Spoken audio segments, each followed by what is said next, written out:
It is Wednesday, September 16th, 2020.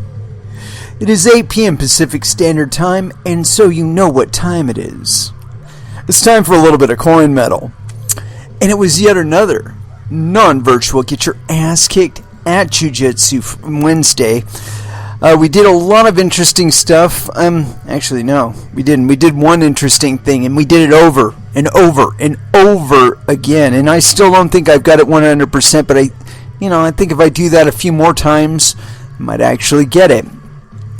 Yeah. So for what we were covering today, it was a setup and a completion for a far side armbar. I thought this one was really interesting myself, but there's a lot of steps in it, and I don't know what it is. I keep messing up where I'm cutting out like one or two really important steps, and I don't know. I managed to replace them to some extent with regard to how I was going about it, but the instructor did point out that I was skipping a lot of steps. I'm like, no, I'm not trying to skip steps. I'm not trying to, winnow my way around, not doing it correctly. But what it was is there's a step where you've got your opponent up on their side, and you've got their arm like an overhook on their arm, and you got it really tight. And there's a step there where you bring your knee up, and you're in like a full mount position.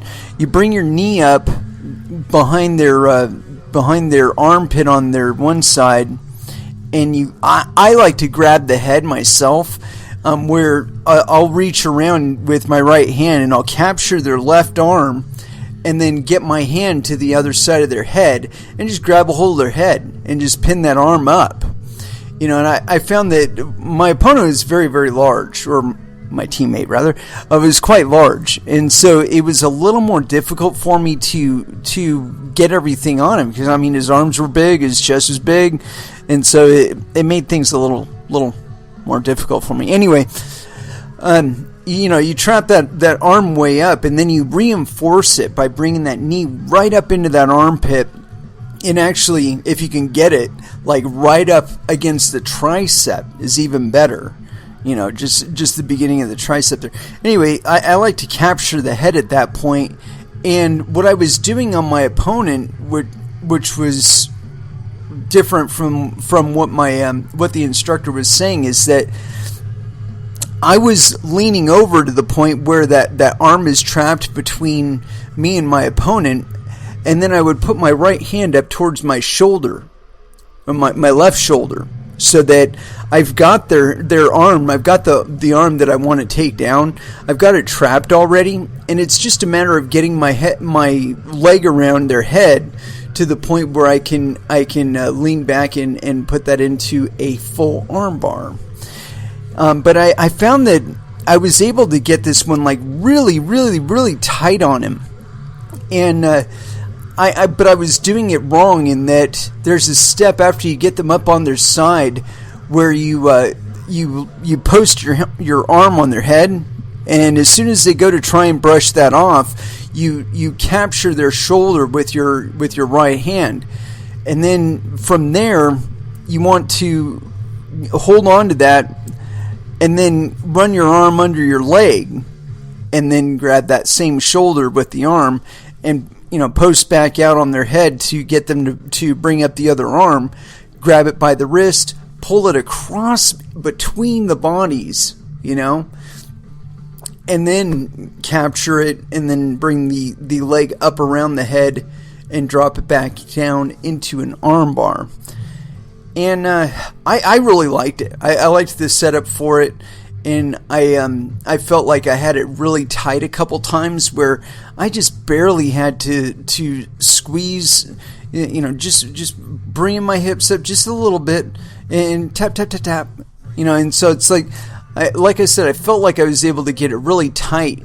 But one thing I was doing differently is, instead of doing that thing with the arm, I was bringing my knee up under their armpit and up towards their tricep, and I got that arm captured around the head, so that arm is there. That arm that I want to take it's there. It's in the position that I want it to be in already, even though I don't have it fully captured. What I was doing from there is that I was reaching up, and like I said, I was grabbing my shoulder while it was bent over far enough, and then I would just I would lean back onto my opponent a little bit to make it a little lighter on my leg, bring the leg around the head, and take it down into that arm bar.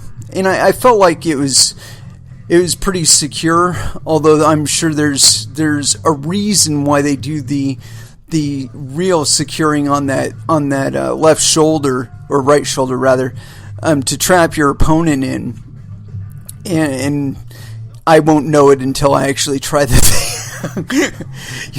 It's like one of those things you can't see right away. You gotta do it in practice and see how it turns out for you. But yeah, so we started off from a butterfly sweep, and that one I felt even more secure in the way that I was doing it today. It's like one of the big problems that I have is I keep leaning back, and my opponent was having that, or my teammate rather, was having that same issue where he was yanking backward to get the sweep. And the problem with that is that, like with me, what I like to do is, even if they do have my arms, I like to lean back onto my haunches, onto my hips, and it flattens me against them, and it keeps them flat, but they still got a hold of my arms, and so I got to try and navigate my way up from there. But with them flattened out, it's just a necessity of getting over one of their legs and working on passing then. So it's like if I had the right leg down, like pinned with my left leg at one point, I would try and pin it with my right leg, free up the left leg post up and step over that hip, and then work on securing both of my hands behind them and bringing myself in for a pass. But anyway, I really enjoyed it, but there's a couple steps that I missed that I know I'm gonna have to go back through and hammer again and again and again. But I did want to say also that I got some new shorts, I got some new gear, and I got to tell you, these shorts that I'm wearing are really, really, really lightweight. I mean, I was afraid they were going to tear or whatever, but they're very, very comfortable. Felt pretty durable. Slept well enough on the mat that I didn't feel like it was going to hang up or anything like that. The material, sometimes against the material, the pads will either stick more or slide more than you would necessarily like. But these felt just fine. So, yeah. Anywho, new gear. It's always good to have. But let's go ahead and throw down with some music. And you know where we're going to go. We're going to do some body count to begin with. But which song? I think this one. Because, we haven't played this one in a long time. But I love this song. So here it is. The Ski Mask Way. First Dance. Here on Coin Metal.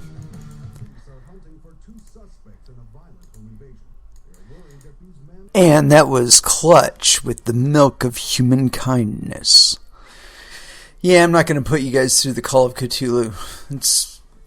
We already went through Injustice for All, and that thing is about 10 minutes long, so I didn't want to torture you with that. Anyway, so I was doing a little digging around, and seems there's some heightened efforts at enforcement of certain laws with regard to cryptocurrencies.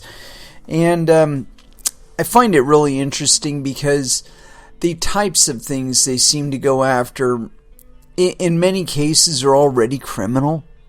And it's like, I don't see the significance of pointing out the association with cryptocurrencies only to besmirch cryptocurrencies.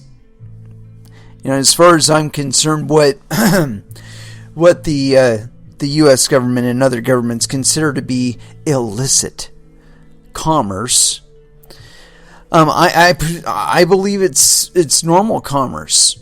That according to the Constitution and the majority of its amendments, that the commerce itself is 100% legal, meaning Party A puts a parcel Z up for sale and somebody else pays them for it and they send it to that somebody. As long as that happens and both sides are fulfilled, as far as I'm concerned, government really has no place. Now, in the point where, Party A receives the money but does not send parcel Z, now there's a place for the government because there's a conflict in the commerce. One party has received payment while they have not issued out product. And as far as whether or not this regulatory body should be compensated or how it should be compensated, as far as I'm concerned, because it's a normal criminal activity, by fraud or just ineptitude. It's criminal activity. You violated your contract with somebody. You established a price. You received the money. You did not put out the product. You were like non-compliant according to the terms of your own agreement with this other party. And again, this is conflict resolution, and it's probably the most, I think anyway, the most objective use of government. And only at that point, when somebody actually complains about it and brings it to note and says, hey, U.S. Treasury, hey, DOJ, hey, somebody help me here. This guy fucking stole my money and he's not giving it back. That's already a criminal activity. It's not something that needs additional enforcement or whatever. But so I got this thing here, and it's on home.treasury.gov. Treasury sanctions Russian cyber actors for virtual currency theft. And this is authored on September 16th, or at least posted on September 16th, 2020. No attribution, at least none yet. But it's on the U.S. Department of Treasury's website. So here we go. Washington. Today, in a coordinated action with the U.S. Department of Justice and the U.S. Department of Homeland Security, the U.S. Department of the Treasury's Office of Foreign Asset Control, OFAC, sanctioned 2 Russian nationals for their involvement in a sophisticated phishing campaign in 2017 and 2018 that targeted customers of 2 U.S.-based and 1 foreign-based virtual asset service provider. American citizens and businesses were among the victims of this malicious cyber-enabled activity, which resulted in combined losses of at least $16.8 million. Quote, the individuals who administered this scheme defrauded American citizens, businesses, and others by deceiving them and stealing virtual currency from their accounts, said Secretary Steven Mnuchin. The Treasury Department will continue to use our authorities to target cyber criminals and remain committed to the safe and secure use of emerging technologies in the financial sector. Actually, dude, it's really none of your business, and trying to provide the illusion that you have such discretion or capability, it sends the wrong signals to the market. It says these guys are responsible for looking out for my safety, not me. I can just buy whatever on whatever exchange, and as long as it's got these guys' seal of approval, they're safe. I'm not going to lose any money. My money's not going to get stolen, and that's all bullshit. Continuing. Daniel Patinkin and Dmitry Karasavidi are being designated pursuant to Executive Order EO 13694 as amended by EO 13757, which targets malicious cyber-enabled activities, including those related to significant misappropriation of funds or personal identifiers for private financial gain. Jesus Christ, you could get Facebook under this. Patinkin and Karasavidi are also the subjects of an indictment unsealed today by the Department of Justice. Potemkin created numerous web domains that mimicked those of legitimate virtual currency exchanges. This tactic, known as spoofing, exploits internet users' trust in known companies and organizations to fraudulently obtain their personal information. When unwitting customers accessed Potemkin's spoofed websites and entered their login information, Potemkin and his accomplices stole their login credentials and gained access to their real accounts. The attackers then employed a variety of methods to exfiltrate their ill-gotten virtual currency using exchange accounts created using fictitious or stolen identities, circumventing exchanges' internal controls, swapping into different types of virtual currency, moving virtual currency through multiple intermediary addresses, and a market manipulation scheme in which inexpensive virtual currency was purchased at a fast rate to increase the demand and price, and then quickly sold for a higher price to glean quick profit. Karasavidi laundered the proceeds of the attacks into an account in his name. He attempted to conceal the nature and source of the funds by transferring them in a layered and sophisticated manner through multiple accounts and multiple virtual currency blockchains. Ultimately, the stolen virtual currency was traced to Karasavidi's account, and millions of dollars in virtual currency in U.S. dollars was seized in a forfeiture action by the United States Secret Service. Potemkin and Karasavidi's actions underscore the evolving threat that global financial institutions face from cybercriminals who employ a variety of sophisticated schemes to profit at their victims' expense. Yeah, it's due to your fucking involvement. Get the fuck out of it. OFAC closely coordinated today's action with the United States Secret Service's San Francisco field office and with the U.S. Attorney's Office for the Northern District of California. Treasury is committed to collaborating with law enforcement to respond to evolving threats from malicious actors who exploit virtual currencies and target legitimate virtual asset service providers and their customers. Quote, since its inception in 1865 to combat U.S. currency counterfeiting, the Secret Service has remained committed to safeguarding the nation's financial infrastructure. Doing a shit job, dude. There's all kinds of stablecoins out there counterfeiting U.S. dollars.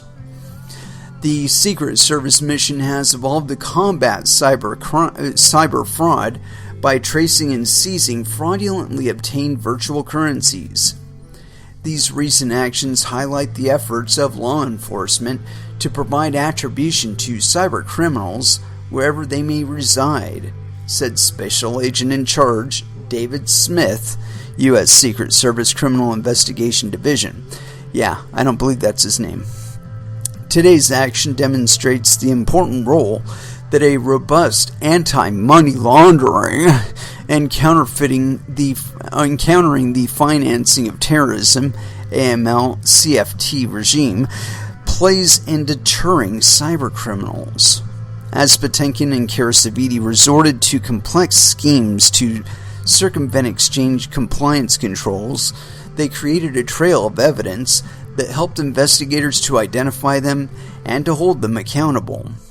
Because profit-motivated cybercriminals must launder their misappropriated funds, AML CFT regimes pose a critical choke point in countering and deterring this criminal activity. The United States will continue to lead the AML CFT regulation and supervision of digital assets to prevent their misuse by illicit actors. Let's see. As a result of today's action, all property and interests in property of the designated persons that are in possession or control of U.S. persons or within or transiting the United States are blocked, and U.S. persons generally are prohibited from dealing with them. For additional information regarding illicit activity involving virtual currency, see the May 19th FinCEN advisory, which we've probably read on this show. Yeah, I think that in the points where they're actually stealing people's money, this is a criminal act. We know this. It's theft. There's all kinds of laws against theft in all of its little forms. The market manipulation stuff, you're not going to be able to get to stick because you can't apply it without applying it universally. And if you do, you're going to end up running into the Federal Reserve that has their own fucking trading desk and is the biggest inside trader on the fucking planet. They are the financiers of most of the fucking companies that are out there on the market. They know their financials. They know their operations. They can make their trade decisions based on that information that people don't have. Other people do not have. They have relationships with the IRS, with the NSA, with all kinds of other organizations that they can tap at any time and say, hey, you got any information on so-and-so? And they're the biggest inside trader on the planet. But you're chasing after these little puny people. I mean, I guess if they're in the United States and they're easy to nail and the yield is high enough, and apparently it was in this case, millions of dollars. But I guess my problem is that the application of these laws and who they choose to pursue them against and how they choose to pursue them is, in my mind, uneven. This probably included having people go to the residences of the people that were accused here and raided their homes and all that other shit. Well, why aren't they doing that to anybody involved in either Bitfinex, iFinex, or Tether? I would wager that it's because that's the Federal Reserve. They're alpha testing their FedNow coin, only they're just calling it Tether. And that's why these guys won't chase them for counterfeiting. The DOJ won't chase them for counterfeiting. Everybody just assumes that they've got some sort of asset or claim to collateral or whatnot that's in total of I guess it's like $15 billion or some shit right now. But I mean, they put out a ton of fucking money. And it's going to go up. It's going to continue to go up. Personally, I think that what USDT and USDC and a few other stable coins do is, and I shouldn't extend that to past USDC. I'm pretty sure Tether does it, or I feel that Tether, the whole operation of Tether is to take the quote-unquote volatility out of the crypto side of the equation. And I've described this multiple times on the show where, iFinex issues it, Bitfinex just accepts it because they're iFinex. And so they accept that the USDT because, there's a little transaction on a blockchain. I guess there's like 4 of them now. Because there's a transaction associated and supposedly there's a volume of US dollars or some sort of collateral worth the same in existence under iFinex's personal and only control, supposedly. We're having to trust this, that they've got like $15 billion worth of assets laying around that they're collateralizing and issuing USDT against. We just see a transaction on the blockchain. We don't know the particulars of it.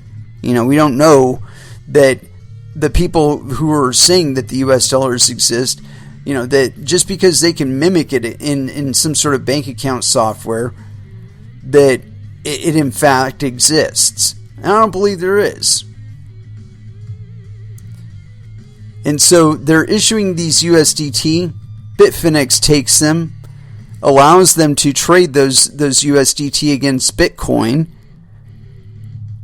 which they will buy at a loss, so they'll pay more and the price will go up, right?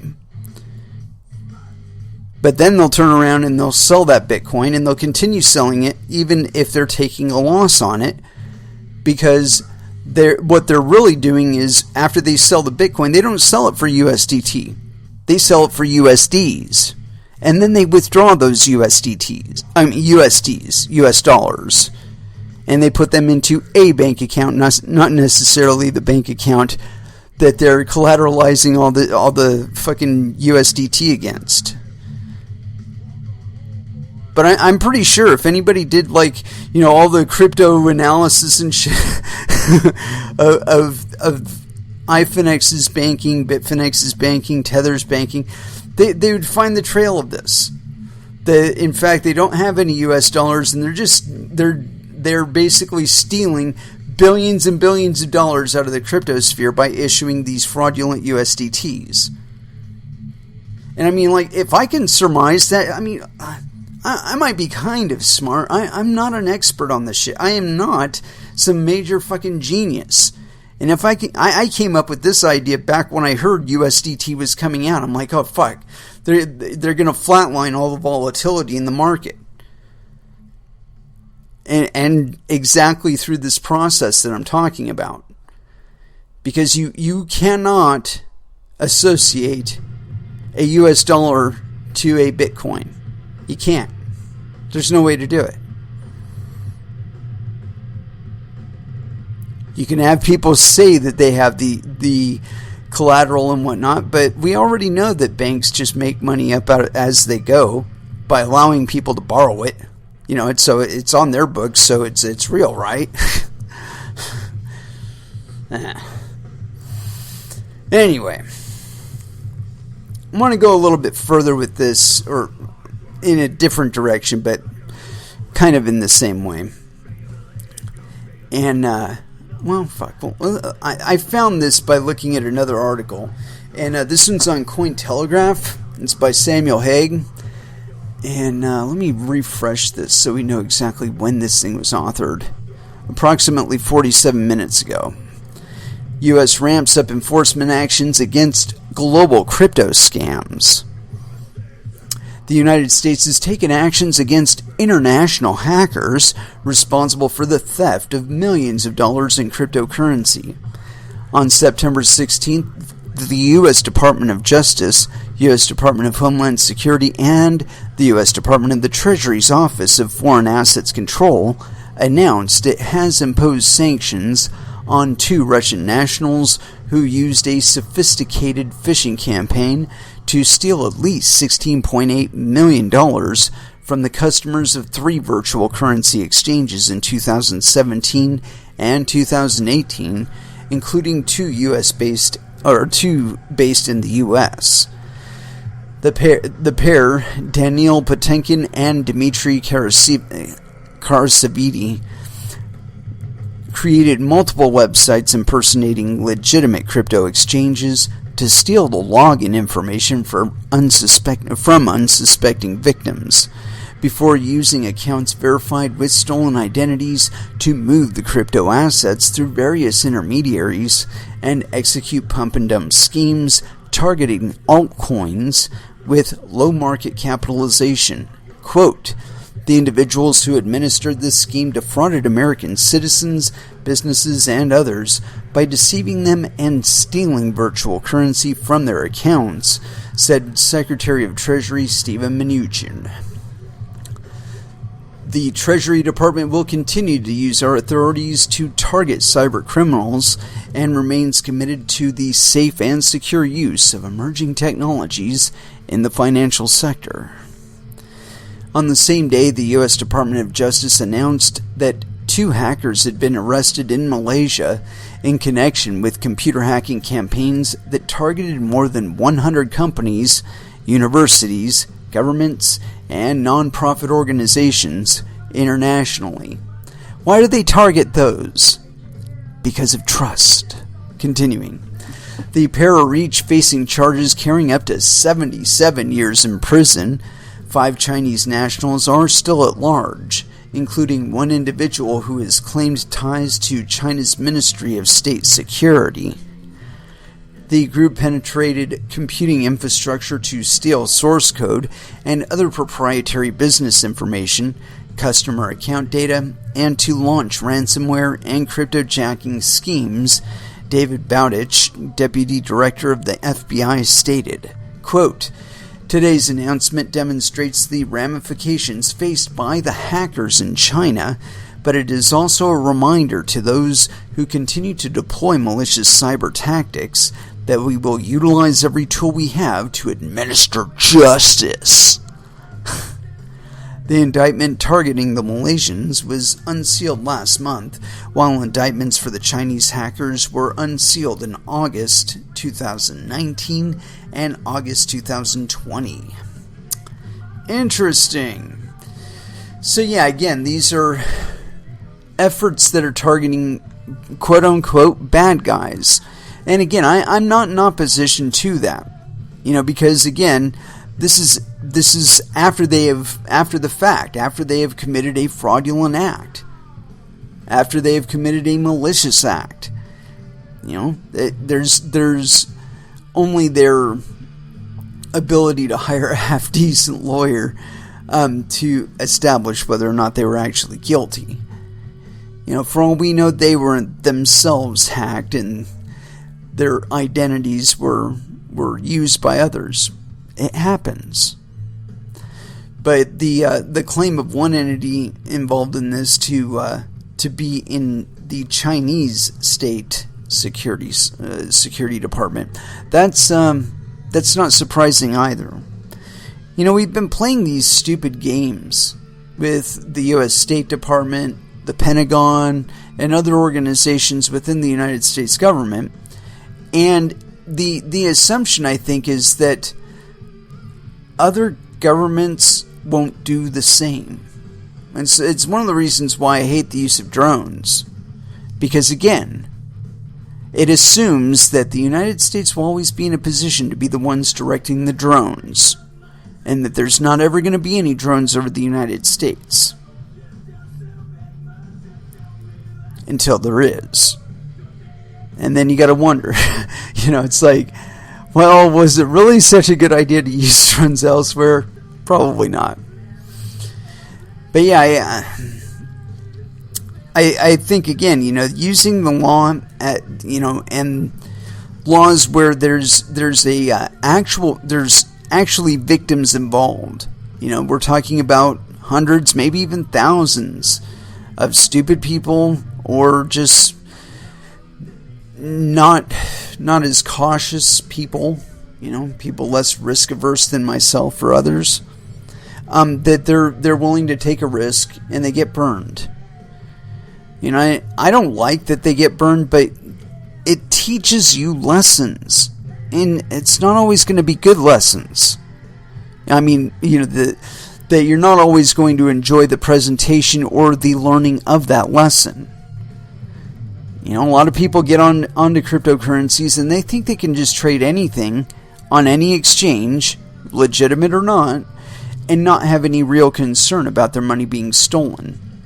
Personally, I don't care if their money is stolen. I would rather the risks exist in the open.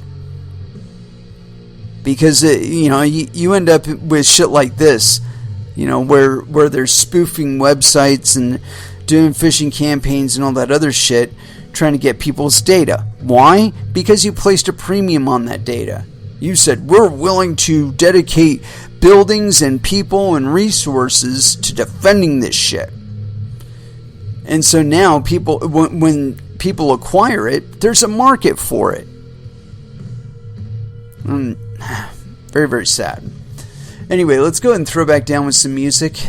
As far as where to go, though, played a lot of really good stuff the last time around, but it left us plenty of extra. But where to go? I want to hit up a little bit of Red Fang here. And so here it is. Blood Like Cream. Here on Coin Metal.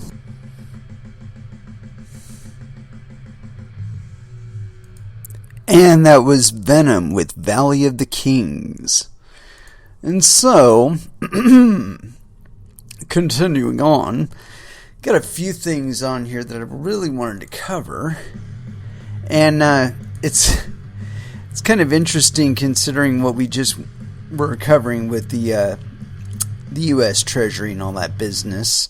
Seems there is a growing interest among crypto companies or crypto associated companies to becoming banks in places and getting regular banking licensure, which I find is really interesting. Personally, I believe that the regulatory burdens that some state and federal entities have sought to impose on cryptocurrency associated businesses is going to prove to be too expensive. And in the long run, what's going to end up happening is that people will migrate out of fiat and into cryptocurrencies, but they're not going to be paying taxes on their transactions. Not now, not ever. I imagine that a lot of the things that we currently fund with taxes are probably going to narrow down to things that we actually pay for willingly. And let me explain what I mean there. Is that certain entities are going to arise either within government or outside of it, and probably become governments or part of government later on. But these entities are going to be arising that will be associating goods and services to people and helping them develop a market for their services by allowing them to get into their pricing structures and whatnot. And I don't think the pricing structures themselves will be set so much as people will be able to provide the price that they want for their good or their service on these marketplaces. And that'll be like the end total of the friction between the customer and the company. Now, maybe they'll be gathering some sort of metadata that's not necessarily tied to your identification or anything like that, but it'll probably be something to the effect of, like, say you spend, thousands of dollars on fishing equipment in any given year. While you individually wouldn't be tracked and the exact items would not be tracked, at least not by the market maker, the volume of the business done in any particular sector will probably be accessible at any one time, in like real time, and historical data as well. But the point being that instead of it existing in a format where they have to have a specific type of business and they have to have specific types of regulations applied and they have to assess specific types of taxes, I think that's going to go away. Because, in all honesty, a lot of the stuff that is being funded by government, mostly the entertainment and comfort of our governors, including our representatives, that that in itself is getting a little old for a lot of us. Anyway, I got this thing here. It's on Forbes.com. And like I said, over the longer term, I expect companies like this to probably fade out from existence, simply because they won't be able to compete with things like, if you could imagine something like a DeFi exchange, except the tokens that are being exchanged are a specific loyalty program that you pay a specific company or set of companies that are willing to accept it as money. And it'll be completely outside of any kind of friction zone or anything like that, where either a federal or state government entity could grab a hold of it. And so, because the cost threshold for companies like this that I'm about to talk about, because they are registered and they are licensed and they have to monitor and they have to track, they have to pay people to do that shit. They have to pay people to maintain their records. They have to pay people to make sure they're within compliance. And that shit racks up. And certainly more expensive than a whole bunch of volunteer kids making their own little decentralized exchange out there in the middle of fucking dark web. And Vero and all these other entities, they won't be able to keep up with that. Anyway, so I got this thing. It's on Forbes.com. And this is authored on September 16th, 2020 at 3:35 p.m. EDT.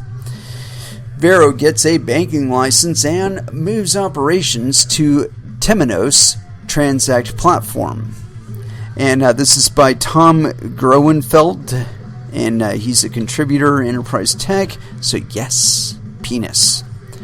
Vero Bank, which became the first U.S. fintech to earn a national banking license when the Office of the Comptroller of the Currency, OCC, awarded a charter last month.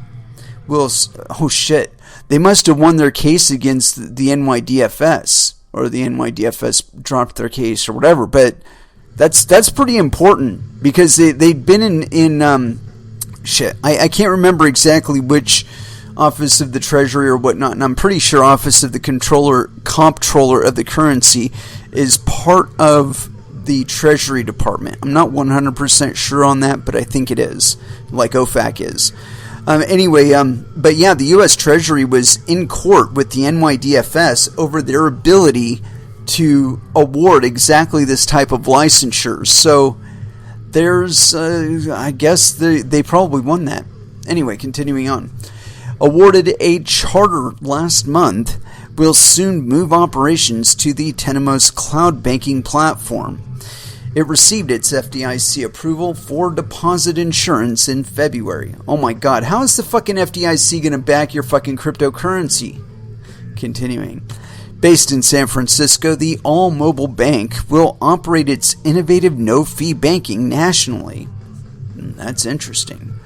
The bank charges no monthly maintenance fees, no foreign transaction fees, and its customers pay no ATM fees at a network of more than 55,000 all-point ATMs worldwide. Like many challenger banking firms, including neighboring Chime in San Francisco, Vero had operated on a banker's bank platform. Both companies chose Bancorp Bank for its technology, banking charter, and FDIC authorization. By moving to Temenos, Vero Bank will get control of its technology and reduce its operating costs. Deep Varma, CTO at Vero, said the bank chose Temenos because it was cloud native, has real-time APIs, and lower costs, about 20 to 30% of traditional legacy banking platform. That's weird. He said, quote, "This gives us control and scale and less reliance on a third-party solution. Temenos is totally integrated with our tech stack and gives us the integration and scale we wanted to achieve. The challenge with the existing platform, Bancorp Bank, is that we don't have data ownership or the speed and latency we wanted. This is around controlling our own destiny, having data ownership and agility, how fast we can move in the marketplace." Colin Walsh, our CEO, felt that to provide true value to the customer, you need to be a bank, and you need to own your own technology stack with the core. The bank expects to go live on Temenos within 4 weeks, he added. Vero will begin by putting new customers onto the platform and then gradually move existing customers over. Running on its own platform means that Vero has had to develop its own compliance framework, including policies and procedures around risk management, fraud prevention, and cybersecurity. Fortunately, the bank has a staff that came from large banks and understands regulations and how to work with the FDIC, OCC, and the Federal Reserve. Varma said that the bank will work with Temenos to introduce some new features in the coming months. Temenos acts as a partner and brings the right subject matter experts as the two firms work together or on more innovation, he added. Alexa Goenown, my apologies there, President, Americas and Global Head of Partners at Temenos, said that as a de novo bank, Vero didn't have to untangle legacy systems. which is very difficult from an existing bank that might have 20 to 40 years of systems built up with complex combinations of vendor and proprietary technology. Temenos has several ways of migrating accounts, she said, and Vero's case isn't difficult because the new bank is using an out-of-the-box version of Temenos Transact, its core banking system.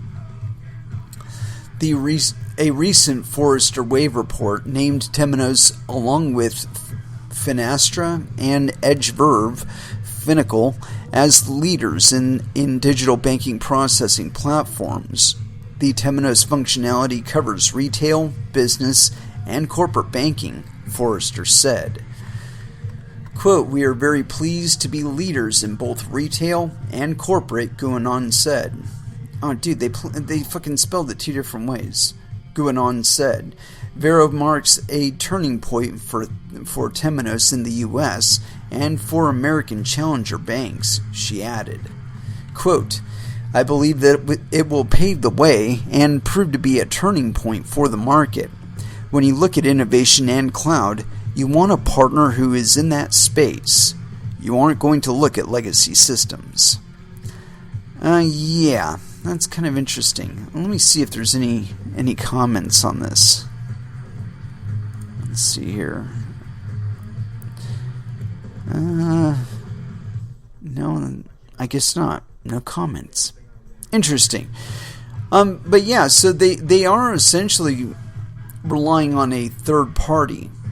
The cloud is just somebody else's hard drive. Sorry.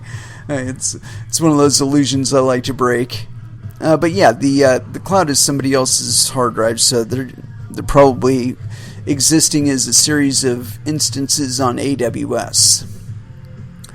But overall, I find the idea interesting.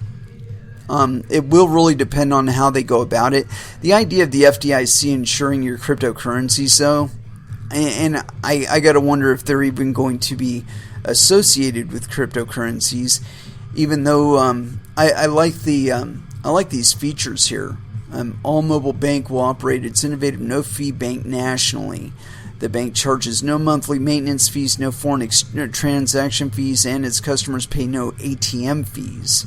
At a network of more than 55, that's a good feature. It means they've got some sort of deployment that they can immediately let their customers use.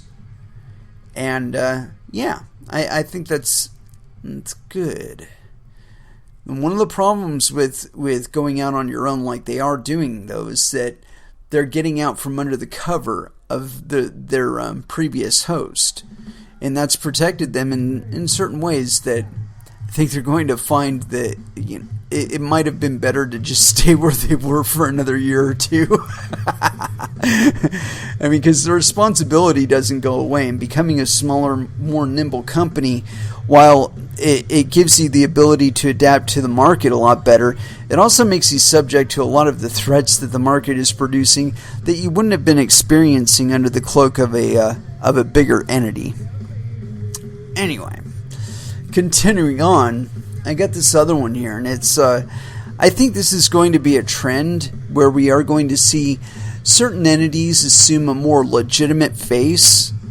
But the fact of the matter is and we covered this last week, that in legacy banking, they aren't paying attention to these suspicious transaction reports. They aren't bothering to report them. They like money. They like transaction fees that they make by moving the money for you. And they're more than willing to do that. If they can assess who you are to the extent that you do have the legal ownership of the funds that are in the account that they hold for you, that'll be all that's necessary.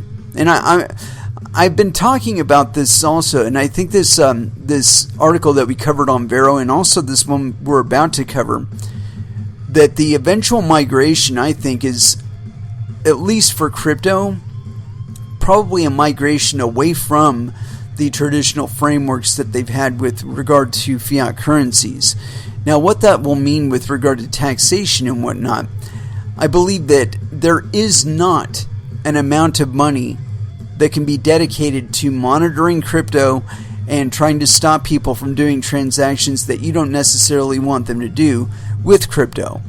I don't believe there's a figure that will secure you that capability. You know, if you make the challenge difficult enough, people will just set up their own fucking internet infrastructure and just circumvent you that way. And it is possible. You know, if it's possible to maintain the existing grid, it's fully possible to build another one. Anyway, so I got this thing here. It's on the blockcrypto.com. Kraken is launching a crypto bank in Wyoming, paving the way for possible stock offerings. And this is by Frank Chaparro. So yes, penis. And this is authored on September 16th, 2020 at 10:26 a.m. EDT. This guy looks really familiar to me. I don't know why. Cryptocurrency exchange Kraken is launching a bank under a new regulatory framework in Wyoming, a move that will expand its product suite, the firm said in an announcement Wednesday. Headquartered in Wyoming, Kraken Financial will be regulated by the Wyoming Division of Banking under a so-called special purpose depository institution. The new structure was purpose-built for cryptocurrency companies and will allow Kraken to offer certain banking functions to clients and effectively serve as the exchange operator's primary banking relationship. Up until this point, Kraken has relied on third-party providers for wire transfers and other services that enable it to engage with the broader financial system. Crypto firms have a history of challenging and precarious banking relationships. Most traditional banks have refused to offer services to such firms, while some offshore exchanges like Bitfinex have had trouble maintaining relationships with banking partners.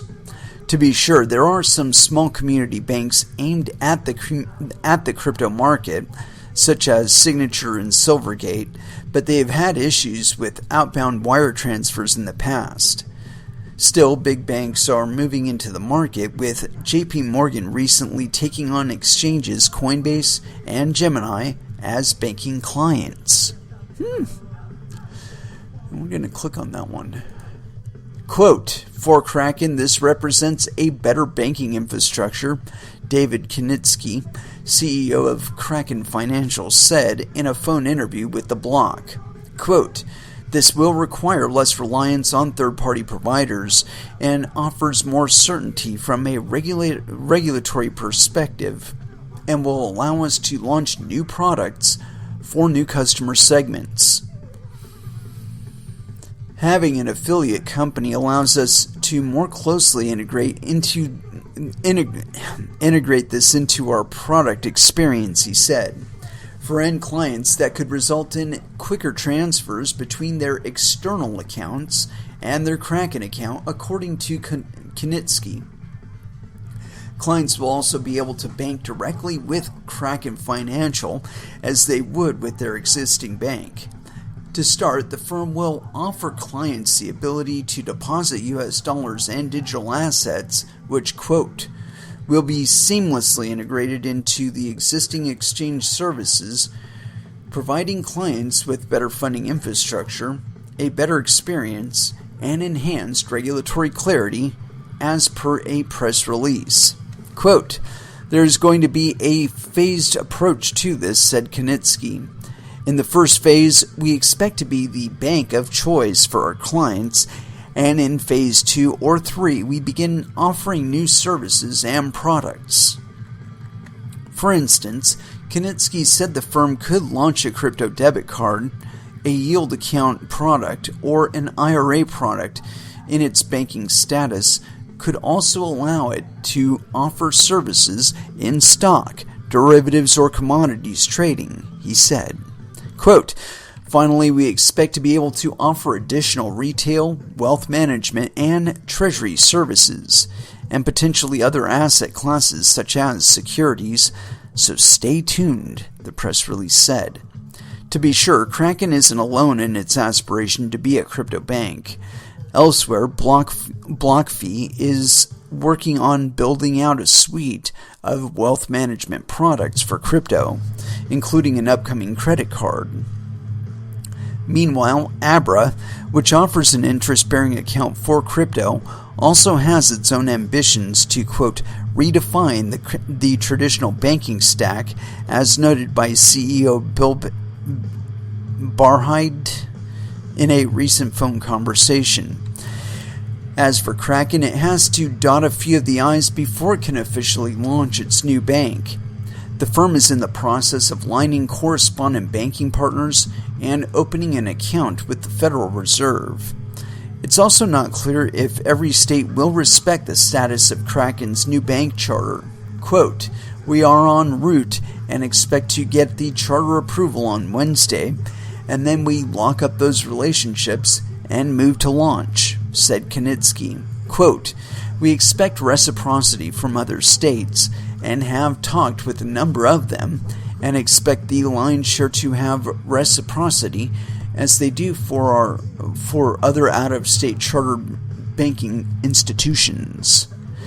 New York, which Kraken has sparred with in the past, could be one state that will require additional steps for reciprocity, Knitsky said. Quote, "There would be a couple of things that we would have to do for New York," he said. "For instance, we would have to have a physical bank branch and reconcile some things with BitLicense." The block's news director, Frank Chaparro, spoke with Kraken Chief Legal Officer Marco Santori about the news. The interview can be found below, which we're not going to listen to. So yeah, I think it's kind of interesting that they're trying to branch out into legacy banking systems, or at least deal with the regulatory frameworks that are being provided to them.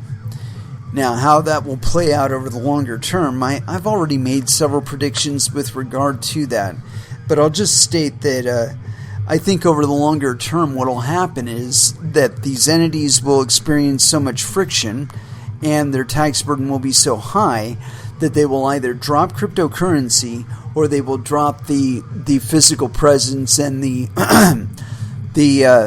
things that they have done to try and, how should I say this, appease entities like the NYDFS.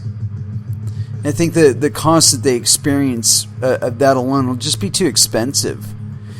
And I wanted to step on this one a little bit, though, that one of the biggest threats that any government faces with regard to cryptocurrency is that they will present some regulatory burden that is so noxious to people that they simply don't bother with trying to get licensure within their state or their nation.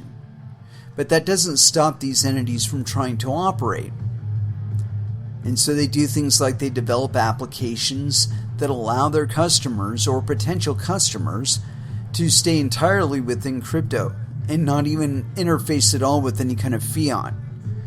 And that frees them up from a lot of the regulatory burden entities like Kraken are experiencing.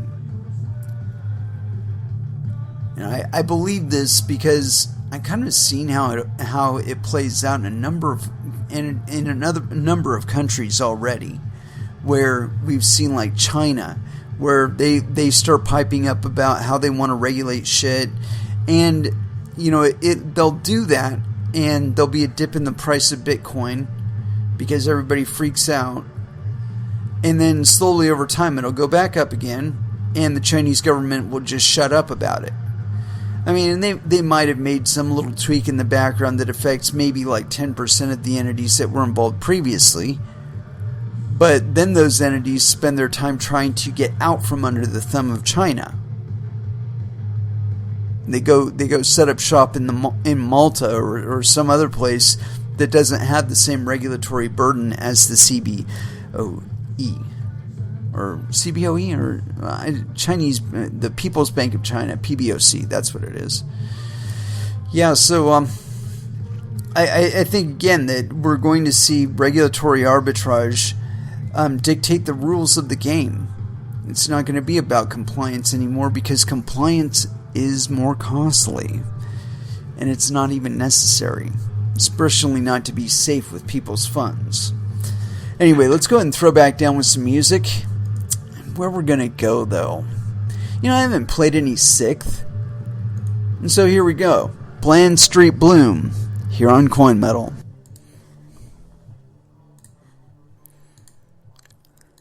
And that was Clutch with Space Grass. And it is with that I'd like to close out this episode. Thank you very much for listening. I certainly do appreciate the support. We will be back again on Friday at 8 p.m. Pacific Standard Time. And so until then, I want y'all to trade safe. Do your homework. And watch out for your own bunghole, because nobody else is going to do it for you. And so as far as our last dance is concerned, I've been hunting around, and one of my very favorite songs is playing in the background, but unfortunately it's too short. I mean, we got 6 minutes left, and this thing's only 3, so I'd have to chew air for 3 minutes just to get it in. So I don't know, we're probably going to have to go with something else. But what? Well, I don't know. I haven't played a lot of Suicidal Tendencies, so that's a possibility. Yeah, I keep getting these people trying to hit me up on Telegram, and it's like they all want me to get into their scam or something, but I don't know. I don't have any interest in it. Anyway, as far as what we're going to do for our last dance, I don't know. I think we could go for it, but I still need to eat up another minute. Oh well. Alright, well, I'll have to save that one for another time. Let's see here. I haven't played any Voivod today. I know what we'll play. Not that one. Where the hell did I put it? Damn it. Here we go. Where is it? No.